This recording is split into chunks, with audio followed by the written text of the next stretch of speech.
प्राध्यापक समाजशास्त्र शासकीय डॉक्टर इंद्रजीत सिंह महाविद्यालय कटलतरा, जिला जांजगीर चांपा। प्रिय विद्यार्थियों, हम डॉक्टर A.R. देसाई के भारत में राष्ट्रवाद का उदय के बारे में चर्चा कर रहे थे, जिसमें इस भाग में हम भारत में राष्ट्रवाद के उदय के कारण पर विस्तार से चर्चा करेंगे। भारत में राष्ट्रीय आंदोलन तथा राष्ट्रवाद का उदय अनेक कारणों तथा परिस्थितियों का परिणाम था, जिन्हें निम्न रूपों में देखा जा सकता है। पहला है औपनिवेशिक प्रशासन। ब्रिटिश शासन ने भारतीय ग्रामीण उद्योग और कृषि को नष्ट कर दिया था और ग्रामीण अर्थव्यवस्था को बदलकर रख दिया था। इसके परिणाम स्वरूप लोगों में ब्रिटिश शासन के प्रति आक्रोश की भावना का उदय हुआ। ब्रिटिश शासन द्वारा अपने हितों की पूर्ति के लिए किया गया रेलवे का विस्तार, डाक एवं प्रशासनिक व्यवस्था के चलते देश के विभिन्न भागों में रह रहे लोगों और नेताओं के मध्य संपर्क संभव हो गया, जिससे राष्ट्रवाद को बल मिला। दूसरा कारक है भारतीय पुनर्जागरण। भारतीय पुनर्जागरण ने भी अपने दो स्वरूपों में राष्ट्रवाद की भावना को प्रश्रय दिया।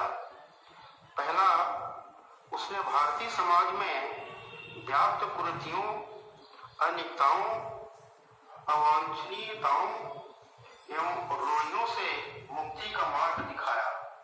और दूसरा, भारतीय संस्कृति के गौरव को पुनर्स्थापित किया, जिसके परिणाम स्वरूप देश में एक नवीन राष्ट्रीय चेतना की भावना को बल मिला। तीसरा है पाश्चात्य शिक्षा एवं चिंतन।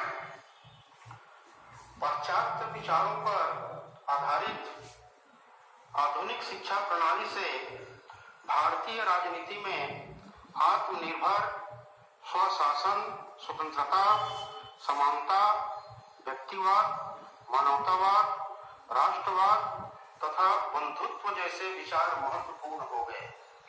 पाश्चात्य शिक्षा ने भारतीयों को पश्चिमी पुनर्जागरण के उदात्त मूल्यों से परिचित कराया तथा एक नया वैचारिक आयाम प्रदान किया। स्वतंत्रता, समानता तथा बंधुत्व की भावना ने भारतीयों के मन में राष्ट्रवाद का एक नया बीज बो दिया। परिणाम स्वरूप वे भी अपने अधिकारों के प्रति सजग हो गए तथा भारतीय राष्ट्रवाद को नई दिशा मिली। चौथा, प्रेस तथा समाचार पत्रों की भूमिका। प्रेस तथा समाचार पत्रों ने ब्रिटिश उपनिवेशवादी तंत्र की मानसिकता से लोगों को परिचित कराया तथा देशवासियों के मन में एकता की भावना को जागृत करने में महत्वपूर्ण योगदान दिया। समाचार पत्रों के जरिए विभिन्न विषयों पर लिखे गए लेखों ने देशवासियों का मनोबल बढ़ा दिया, जिसके परिणाम स्वरूप एक संगठित आंदोलन का सूत्रपात हुआ। पांचवा, समकालीन यूरोपीय आंदोलन का प्रभाव। समकालीन पूरे यूरोपीय देशों, अमेरिकी देशों तथा दक्षिण अफ्रीका को प्रभावित करने वाले राष्ट्रवाद ने भारतीय राष्ट्रवाद को भी स्फूर्ति प्रदान की। सामान्य रूप से यूनान तथा इटली के राष्ट्रीय स्वतंत्रता संग्रामों ने तथा विशेषतः आयरलैंड के स्वतंत्रता संग्राम ने भारतीयों के मनोभावों को बहुत प्रभावित किया, जिसके परिणाम स्वरूप भारत में राष्ट्रवाद का उदय हुआ। छठवां है तात्कालिक कारण।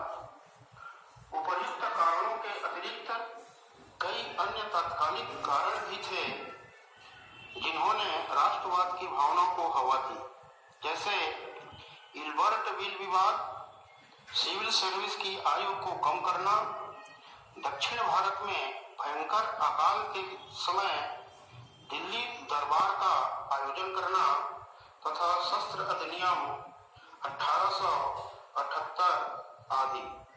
ब्रिटिश उपनिवेशवादी नीतियों तथा भारतीय हितों के टकराव ने भारत में एक नए युग का सूत्रपात किया, जिसने परिवर्तित राष्ट्रवाद आंदोलन की आधारशिला रखी।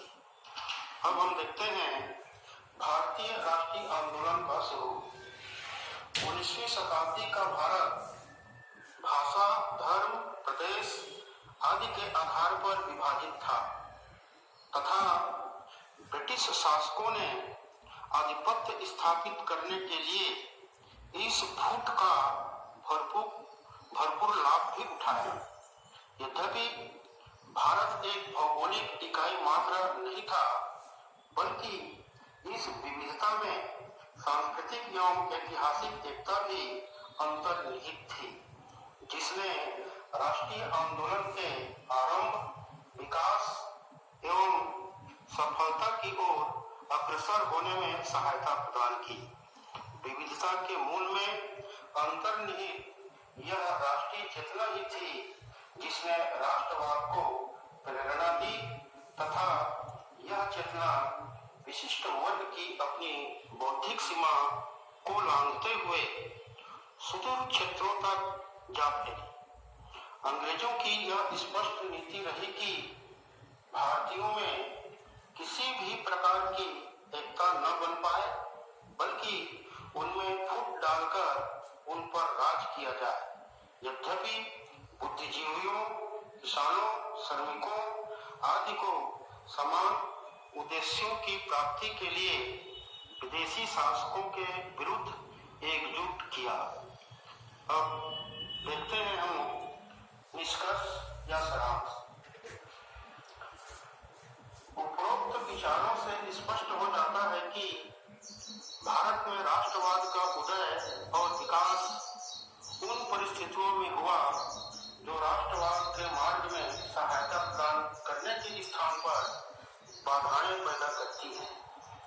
वास्तविकता यह है कि भारतीय समाज की विभिन्नताओं में मौलिक एकता सदैव विद्यमान रही है और समय समय पर राजनीतिक एकता की भावना की उदय होती रही है।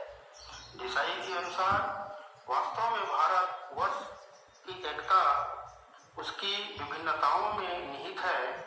ब्रिटिश शासन की स्थापना से भारतीय समाज में नए विचारों, नई व्यवस्थाओं को जन्म मिला है। इन विचारों तथा व्यवस्थाओं के बीच हुई क्रियाओं और प्रतिक्रियाओं के परिणाम स्वरूप भारत में राष्ट्रीय विचारों को जन्म दिया। धन्यवाद।